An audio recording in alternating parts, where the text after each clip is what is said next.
이성훈 목사의 부모 세움, 오늘은 두 번째 시간입니다. 여러분 반갑습니다.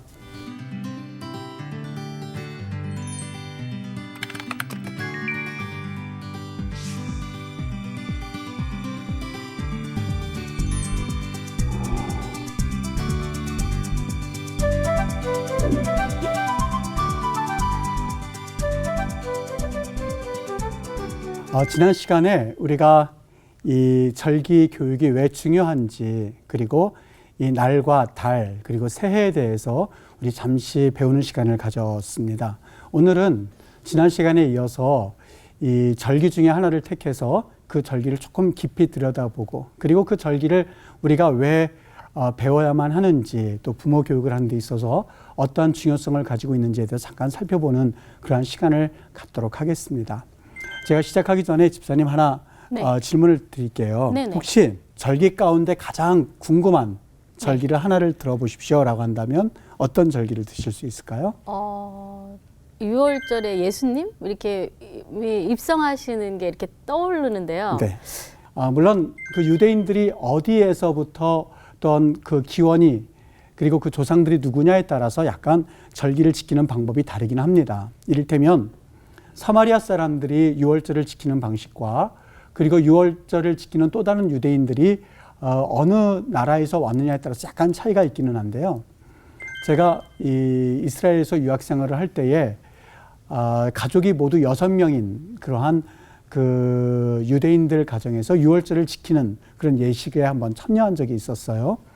그 예식을 잠깐 제가 간략하게 우리 나누면서 그 다음 이야기를 풀어갔으면 좋겠는데요. 먼저 이들이 이 가장이 먼저 감사 기도를 드리게 됩니다. 그러면 예식이 시작이 되는데요. 예식이 시작되면서부터 그들이 이런 오픈 멘트와 함께 이 포도주를 마십니다. 직접 가장이 따라서 포도주를 나눠주는데, 그 포도주를 마시고 나서 그리고 그들이 정결 예식처럼 이 손을 닦는 그런 예식이 있습니다. 그리고 나서는 그 차려져 있는 음식을 먹는데 다른 거는 다 잊어버렸어요. 같이 참석을 하면서 가장 인상에 남는 것 하나를 들라고 한다면 이 아버지와 자녀들과의 대화였었어요. 이 아버지가 자녀들에게 뭐라고 묻느냐면, 오늘 이 날은 다른 날과 어떻게 다르니? 라고 하는 그런 질문을 던졌던 거예요. 그랬더니 물론 그 내용도 다 기억은 안 나는데 제가 기억나는 게 하나가 있다면, 아버지, 이 날은 다른 날과 비교해서 봤을 때에 이렇게 다릅니다 하는 것을 정확하게 그 아버지에게 대답을 해주는 거였었어요. 그 다음에 그 음식 가운데에 맛자라고 하는 그 음식이 있거든요. 이 맛자는 조금 더 설명을 드리겠습니다만, 누룩이 담겨져 있지 않는 떡과 같은 그런 음식입니다. 이 맛자를 먹으면서 이것이 무엇을 의미하는지, 이 맛자가 무엇을 의미하는지 아니? 라고 물어보니까 이 자녀가 아버지에게 이 맛자는 뭐를 의미하는 거예요? 라고 정확하게 말하는 게 아니겠습니까? 그리고 또 거기에는 이 파슬리라고 해서 쓴 나물 같은 것도 먹거든요. 이 파슬리를 소금물에 찍어서 그 자녀에게 주면서 그 자녀가 쓴 나물을 먹습니다. 그러면 자녀가 또 이번에는 아버지에게 물었던 거예요. 아버지, 우리가 왜 이 쓴 나물을 먹어야만 하는 겁니까? 라고 물었을 때에 제가 만났던 그 유대인의 아버지는 아마 너무너무 자상한 아버지였던 것 같아요. 그 어린 자녀에게 그것들을 하나하나 그들이 이 애굽 생활 가운데 어떤 고난을 겪었는지, 400년 동안 그들이 어떠한 눈물을 흘렸는지, 그리고 왜 그 음식을 먹어야만 하는지를 그 당시에는 너무 자비롭게, 그리고 순서 절차 있게 잘 이야기하는 것을 보고 제가 그 젊은 때 이스라엘 가서 있으면서 굉장히 인상 깊었던 그러한 가정의 유월절 지키는 모습을 본 적이 있습니다. 여러분, 신명기 6장 20절과 23절을 읽어드릴 테니까 여러분들도 한번 성경이 있으면 같이 찾아보셨으면 좋겠어요. 이렇게 말합니다. 후일에, 신명기 6장 20절부터 23절입니다. 후일에 네 아들이 내게 묻기를, 우리 하나님 여호와의 명하신 증거와 말씀과 규례와 법도가 무슨 뜻이냐 묻거든. 너는 네 아들에게 이르기를, 우리가 옛적에 애굽에서 바로의 종이 되었더니 여호와께서 권능의 손으로 우리를 애굽에서 인도하여 내셨나니, 곧 여호와께서 우리의 목전에서 크고 두려운 이적과 기사를 애굽과 바로와 그 온 집에 베푸시고 우리 열조에게 맹세하신 땅으로 우리에게 주어 들어가게 하시려고 우리를 거기서 인도하여 내셨다. 이렇게 성경에는 말씀하고 있습니다. 여기 다시 한번 들어보세요. 이러한 법도가 무슨 뜻이냐라고 묻거든 너는 그 아들에게, 여기에서 아들이라고 그러니까 그러면 딸들에게는 설명해 주지 말라보다 이렇게 생각하실 수 있는데 그렇지 않습니다. 유대인의 관습상 이 남성 위주의 사이다 보니까 여기에서 아들은 자녀를 말하고 있거든요. 자녀들에게 과연 이들이 어떠한 역사 과정을 가지고 살아왔는지를 자세하게 풀어서 말해주라고 하는 것이 신명기 6장 20절에서 23절의 내용이었습니다. 그러니까 이 말씀에 그들은 의지하여서 제가 생각할 때에 그때는 분명하게 이 성경 구절은 제가 그때 당시에는 몰랐다 한다 할지라도 하나 느꼈던 게 있었다면 아버지가 자녀들에게 온 가족을 모아두고 이스라엘의 역사를 설명하고 있구나 하는 그런 인식은 분명히 느꼈었던 그러한 6월절 예식이었었습니다. 무척 인상 깊었었던 것 같아요. 또 하나 여기에 어떤 음식이 하나가 있냐면요, 이 사과를 갈아 놓은 게 있습니다. 집사님, 네. 사과를 갈아 놓으면 네. 시간이 지나면 그 사과 색깔이 어떻게 변하죠? 변하죠. 갈변하죠. 무슨 색으로 변하게 되죠? 갈색으로. 갈색으로. 네. 그 사과의 색깔이 갈색으로 바뀌었는데 그 갈색을 보면서 이 자녀가 이 아버지가 묻는 거예요. 혹은 자녀가 아버지에게 물을 수도 있죠. 아버지, 이 사과 색깔이 변한 이 사과를 우리가 왜 먹는 것입니까? 라고 물어보면 아버지가 대답할 수 있는 게 그것은 애굽 땅에서 우리의 조상들이 400년간 그들에게 노예로 살면서 벽돌 쌓았던 것을 의미한단다 라고 하는 이야기를 벽돌. 이를테면 설명을 해주는 거예요. 벽돌. 그러다 보니까 우리는 여기에서 여러 가지를 배워나가게 되죠. 또 한 가지 예를 들면 조금 전에 소금물에 그 파슬리를 찍어서 먹는다고 말씀을 드렸거든요. 그 파슬리 자체가 써요. 네. 그러면 네. 물론 대부분이 이거는 뭘 의미할 거다 대충은 생각해 볼 수 있습니다만 집사님 한번 추측해 보시죠. 파슬리를 네. 소금물에 찍어서 먹는다. 그게 뭐를 의미한다고 보시나요? 일단 쓰다라고 하는 것은 고통을 의미할 거고, 네. 그리고 소금물이다라고 하는 것은 그 소금물의 의미는 그들이 애굽 땅에서 흘렸던 눈물을 의미합니다.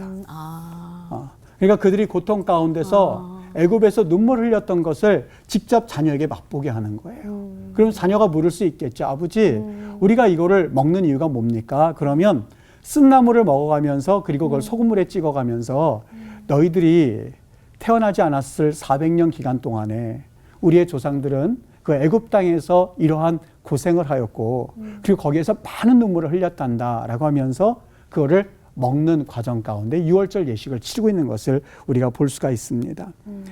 성경에는요, 이 6월절 예식을 어떻게 치르라고 말씀하고 있는 구절이 있어요. 있어요. 어디에 있냐면 출애굽기 12장 1절서부터 11절에 보면 여러분들도 같이 한번 찾아보셨으면 좋겠는데 6월절 예식을 어떻게 지키는가? 여호와께서 애굽 땅에서 모세와 아론에게 일러 말씀하시되 뭐라고 말씀하냐면 너희 어린 양은 흠 없고 1년 된 수컷으로 하되 양이나 염소 중에서 취하고 해 질 때에 6절 말씀 보면요, 이스라엘 회중이 그 양을 잡고 그 피를 양을 먹을 집 좌우 문설주와 안방에 바르고 그 밤에 고기를 불에 구워 무교병과 쓴 나물과 아울러 먹되 날것으로나 물에 삶아서 먹지 말고 머리와 다리와 내장을 다 불에 구워 먹고 아침까지 남겨두지 말며 아침까지 남은 것은 곧 불사르라.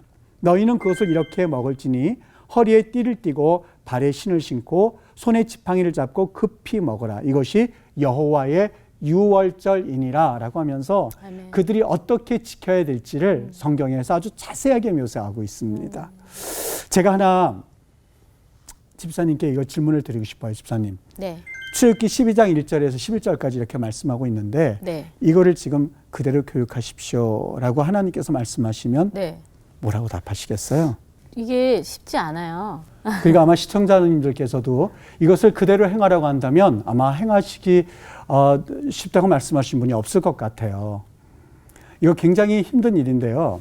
저도 이것을 직접 해본 적은 없고요. 이걸 사마리아 지역에 가면, 지금도 세겜 근처에 있는 사마리아 지역에 가서 보면 사마리아 사람들이 이 예식을 그대로 행하는 것을 지금도 볼 수가 있거든요. 1년에 한 번씩 그들이 하얀 모자를 쓰고 그리고 하얀 옷을 입고 이걸 그대로 재현을 합니다. 양을 잡고요. 이 직접 이거 보게 되면 굉장히 이 사방이 그러니까 이 피가 흐르고 있는 거예요. 양들을 수도 없이 갖다 놓고요. 양을 그대로 잡는데요. 사실 우리가 양을 잡는다라고 하는 것을 성경에서 많이 듣고 또 그리고 목사님들의 설교 말씀을 통해서 우리가 직접 들었습니다만 사실 이것을 보는 저는 굉장히 불쾌했었어요. 잔인하죠. 네, 잔인하고 네. 그리고 양들이 막 거기에서 이 발버둥 치고 그리고 거기 밑으로는 이렇게 패여져 있는 곳에 막 피가 흐르고 하는 그 광경을 보면서 굉장히 의문점이 많이 남았었거든요. 그리고 거기에서 직접 양을 잡아가지고 불에 구워 먹기도 하고 그리고 또 이 큰 통에다가 나무를 걸쳐놔요. 나무인지 철인지는 그때 잘 못 봤는데 거기에 이제 양의 가죽을 덮어놓으면서 그걸 다 태워버립니다. 그리고 우리가 출굽할 때에 양을 죽여서 그 피를 문선주에 발랐던 것처럼 그 피를 발라가지고 피를 찍어서 그 아이들이나 아니면 어른들 이마에 이렇게 그려 넣기도 합니다. 그러면서 유월절 예식을 지켜가는 거예요. 그리고 나서 직접 양 고기를 무교병이라고 하는 곳에 이렇게 싸서 먹는 것으로 해서 이 유월절을 사실 그들은 지켜가고 있거든요. 제가 이 모습을 보면서 여러 가지 생각을 했는데 아마 여러분들께서도 여러 생각을 해볼 수가 있는데 집사님, 네. 제가 이렇게 질문을 드릴게요. 네. 우리가 이렇게 이 예식을 그대로 지켜야만 하는 것인지 아니면 네.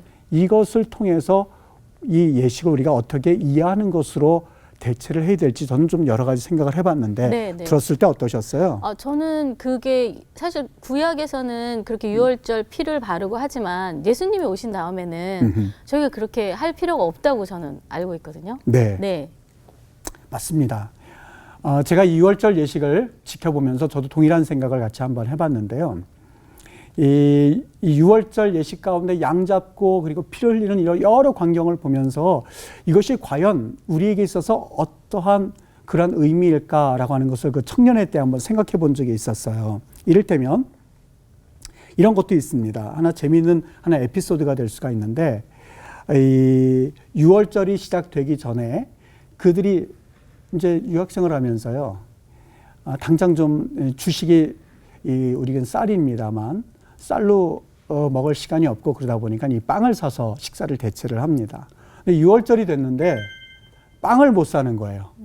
아무리 찾아봐도 빵을 파는 곳이 없어요. 이게 왜 그랬냐면 6월절 기간 동안에는 한 2주 정도 되거든요. 6월절 기간 동안에는 이 우리가 일반적으로 먹는 빵을 파는 곳이 없습니다. 그 이유가 뭐냐면 빵을 숨기기도 하고 그리고 그들 가정 가운데 혹여라도 이러한 일반적인 빵이 남아있으면 그거를 다 감춰버립니다. 그 이유는 6월절 기간 동안에는 반드시 누룩 없는 떡과 같은 이 과자 같은 맛자라고 하는 것을 먹습니다.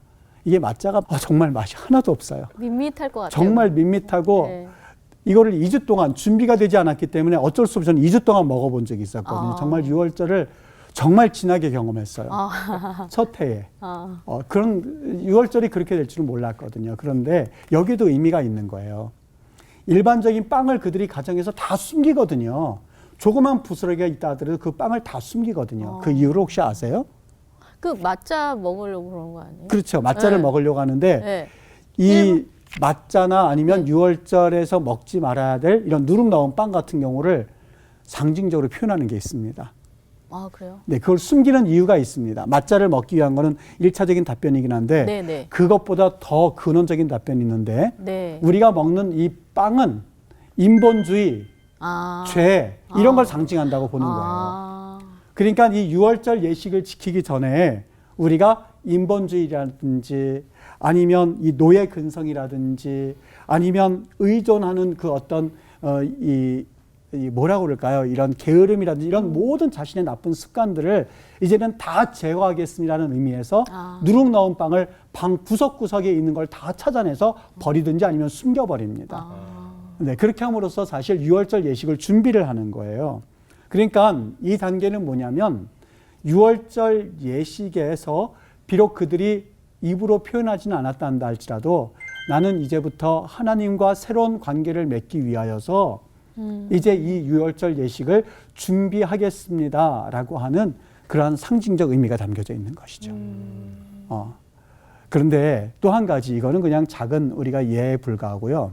제가 지난 시간에 여러분들과 또 우리 패널 여러분들께 아주 중요한 것을 한 가지 말씀드린 게 있습니다. 네. 구약과 신약을 이야기하는 데 있어서 우리가 꼭 기억해야 될 것 하나가 있다. 예표론이라는 얘기가 있습니다. 예. 성경에서 이 타이플 예고편을 보여준다고 했었죠. 네. 그러니까 네. 분명히 어떤 예고가 있을 거예요. 그 예고가 어떤 본편을 준비하기 위한 예고냐라고 하는 것을 이해하는 것은 무척이나 중요합니다. 6월절이라고 했을 때에 과연 그 6월절이 뭐를 의미할까라고 하는 것을 우리가 하나하나 되짚어보는 것은 참 중요하죠. 제가 성경 구절 하나 읽어드릴게요. 이렇게 말씀을 합니다. 나는 하늘에서 내려온 살아있는 떡이니 사람이 이 떡을 먹으면 영생하리라. 내가 줄 떡은 곧 세상의 생명을 위한 내 살이니라 하시니라 라고 하면서 예수님께서 6월절 식사에서 포도주를 나누어 주시고 떡을 나눔으로써 예수님이 바로 생명 되셨음을 선포하신 적이 있었거든요. 6월절 식사를 우리가 가만히 되짚어 보면 이거는 하나하나 이것은 하나의 예표다. 뭐에 대한 예표냐면 예수님께서 우리를 위하여서 죽으실 예표구나 하는 것들이 곳곳에 숨겨져 있습니다. 아멘. 예를 들어서 양을 도살하는 그 장면을 한번 가만히 생각해 보십시오. 양을 도살하는 그 이유가 어디 있다고 생각하세요? 양을 도살하는 이유는? 우리의 죄를 대신하기 맞습니다. 위해서 그런 거죠. 그렇죠. 예. 그렇죠. 제가 읽어드릴게요. 내가 그 밤에 애굽 땅에 두루 다니며 사람과 짐승을 물어나고 애굽 나라 가운데 처음 난 것을 다 치고 애굽의 모든 신에게 벌을 내리리라. 나는 여호와로라. 내가 애굽 땅을 칠 때에 그 피가 너의 거하는 집에 있어서 너희를 위하여 표적이 될지라. 내가 피를 볼 때 너희를 넘어가리니 재앙이 너희에게 내려 멸하지 아니하리라 라고 아멘. 말씀을 하셨습니다. 아멘. 다시 말하면 예수님께서 6월절 만찬을 하신 이후에 고난과 십자가의 죽음을 통해서 완전한 희생제사가 될 것임을 예수님은 6월절 만찬 가운데 제자들에게 말씀해 주셨던 것이죠. 그러니까 사실 6월절 제사가 그동안 그들에게는 있었지만 예수님께서 십자가에 못 박혀 돌아가심으로써 사실 더 이상 6월절 제사가 필요 없게 되는 단 이례적인 사건이 바로 예수님의 십자가 사건이었었던 거예요. 6월절 식탁에서 어떤 일이 벌어지는가를 여러분과 나눴습니다. 어떤 일이 벌어졌냐면요. 집사님 기억하시죠? 아버지가 자녀들에게 묻는 거예요. 이 밤은 다른 밤과 어떤 차이가 있느냐라고 이야기하면 자녀들은 이 밤은 다른 밤과 달리 하나님께서 죽음의 그림자를 우리에게서 옮겨가게 해주었던 날입니다 하는 것을 명확하게 이야기합니다. 두 번째, 너희가 먹는 이 사과는 도대체 무엇을 상징하느냐라고 아버지가 묻든 아들이 물으면 아버지가 되었든 아들이 되었든 명확하게 그 의미를 이야기하는 음식법입니다. 아버지, 왜 우리가 이 파슬리를 소금물에 찍어서 먹어야만 합니까? 라고 아들이 묻든 아버지가 물으면 아버지는 그 이유에 대해서 명확하게 이것이 무엇을 의미하는지, 아들은 내가 왜 이 음식을 먹어야만 하는지를 정확하게 아버지에게 이야기해 줌으로써 사실 먹기 위해서 교육하는 것이 아니라 그들은 교육하기 위해서 먹고 있다는 것을 저는 그들의 6월절 예식을 통해서 그때 한번 너무 충격으로 와닿게 배운 적이 한번 있었습니다. 저에게는 20대 때 이스라엘 갔었는데 너무나 큰 충격이었습니다. 여러분, 우리 형편은 어떻습니까? 아침에 학원 가기 바쁘고 학교에 가기 바쁘고 학교에서 돌아오면 자녀들과 대화하기는커녕 신앙교육에 대해서 이야기하기는커녕 사실 같이 앉아서 식사 한번 제대로 할 수 없는 현실이 우리 대한민국의 현실이거든요. 저도 역시 아침마다 바쁘게 아이들이 학교 가는 것을 보면서 이런 6월절 예식을 한번 떠올린 적이 있습니다. 유대인들은 먹고 마시고 노래하는 것, 그 모든 것에 교육적 의미를 부여하고 있습니다. 그 교육의 중심 가운데는 다윗이 솔로몬에게 이야기해 주었던 것처럼 여호와를 경외하여라. 그리하면 네 삶이 윤택하게 될 거야. 그리하면 네가 장수하게 될 거야 라고 하는 분명한 교육적 철학이 담겨져 있습니다. 단순히 역사에 대해서 줄줄줄 외우고 조선시대에 이런 왕들이 있었고 고려시대에 이런 왕들이 있었고 이런 전쟁이 있었고 이런 동학혁명이 있었고 하는 이야기만 줄줄 이야기해주는 우리의 교육 방법과는 좀 다릅니다. 단순히 교육을 위한 교육이 아니라 그들 교육 철학 가운데는 하나님 경외라고 하는 분명한 철학을 가지고 하나하나 그들의 음식이 되었든 그들의 삶이 되었든 그리고 그들이 대화를 나누었든 거기에는 분명히 이러한 사고가 되어져 있는 것이죠. 이를 통해서 유대인의 자녀들은 하나님의 말씀들을 단순히 학교에서 배우고 그리고 시나고그죠. 회당에서 배우는 것으로 끝나지 않습니다. 식탁 한가운데서 부모들과 대화하면서 자연스럽게 하나님을 그들은 배우고 경험하게 되고 하나님을 맛보게 되고 그리고 하나님을 귀로 들을 뿐만 아니라 눈으로 직접 보면서 하나님은 이러한 하나님이구나 하는 것을 그들의 삶 가운데서 배우게 되는 것이 바로 절기 교육의 또 하나의 가장 큰 하나의 장점이라고 할 수가 있습니다. 저는 이런 어려서부터 자연스럽게 배워가는 시청각 교육을 통해서 이스라엘 백성들의 존재성을 저는 깨달을 수 있고 배울 수 있다는 생각을 해봤습니다. 2000년 동안 나라를 헤맸던 백성들이에요. 근데 2000년 지나고 나서 그들이 다시 나라를 회복해서 이스라엘이라는 나라를 회복했다는 것, 여러분, 이스라엘 언어가요, 다른 언어와는 달리 사어가 되었다가 살아났던 언어입니다. 제가 이스라엘에서 히브리 언어를 전공했는데요. 그걸 배울 때마다 감동이 되는 게 하나가 있어요. 모든 언어는 한번 죽고 나면 그 언어는 역사 속으로 사라지고야 맙니다. 그런데 유일하게 히브리어 언어만큼은 죽었었지만 다시 살아서 현대 히브리어, 모던 히브리어를 그들이 지금도 구사하고 있고 모던 히브리어가 그들의 오피셜한 랭귀지입니다. 공식 언어입니다. 그 이유가 어디 있다고 생각을 하십니까? 저는 그 언어가 어떻게 살아났는지에 대해서 자세하게 공부를 해보면서 너무너무 놀랐던 것은 그들이 비록 언어는 죽었지만 기도할 때는 히브리어로 기도하고 있었고 그들이 비록 실생활에서 언어는 사용하지 않았지만 계속해서 그들이 성경을 읽어가면서 기도하면서 히브리어로 기도하면서 그들 언어의 명맥을 유지하고 있었다는 것을 깨달아 알 수가 있었던 것이죠. 그들이 2000년 동안 나라 없이 지내다가 어떻게 해서 나라를 세우게 되었을까? 답은 오직 하나입니다. 하나님 경외함. 먹든지 마시든지 그 안에서 하나님을 경외함으로써 그들이 정체성을 유지할 수가 있었고 그 정체성은 바로 나라를 세울 수 있는 또 하나의 원동력이 될 수가 있었던 것이죠. 이 부모님 된다는 것 결코 쉽지가 않습니다. 정말 하나님 앞에 내가 여러분 목회자도 사명감을 가지고 그 목양에 임할 때에 그 양떼들이 그것을 느끼고 그리고 경험하게 되는 것이거든요. 부모님 되었다라고 하는 것은 그냥 이름만 허울뿐만이 아닙니다. 하나님께서 나에게 주신 또한 나에게 맡겨주신 선물인 그 자녀에게 대하여서 내가 경험한 하나님을 알게 주어야 되는데 첫째 시간 말씀드렸던 것처럼 우리의 죄성은 사실 그들을 가르치기는 너무나 부족합니다. 단지 내 삶 가운데 순간순간마다 그들을 하나님께 인도할 수 있는 방법이 무엇인지를 가만히 기도하면서 지켜보며 있을 때에 우리 성령께서는 우리에게 지혜를 주셔서 그들에게 하나님을 보여줄 수 있고 깨닫게 해주고 또 맛보게 해줄 수 있는 그런 지혜를 주시게 될 줄 믿습니다. 아멘. 이 6월절 절기를 통하여서 우리 자녀들에게 나는 어떤 교육을 심어줘야 될지 나는 어떤 부모로서 세움을 받고 또한 그 자녀를 세워야 될지를 다시 한번 곰곰이 고민해보고 생각해 볼 수 있는 그러한 6월절 절기 시간이 되었기를 정말 주님의 이름으로 축복합니다. 아멘. 여러분 고맙습니다.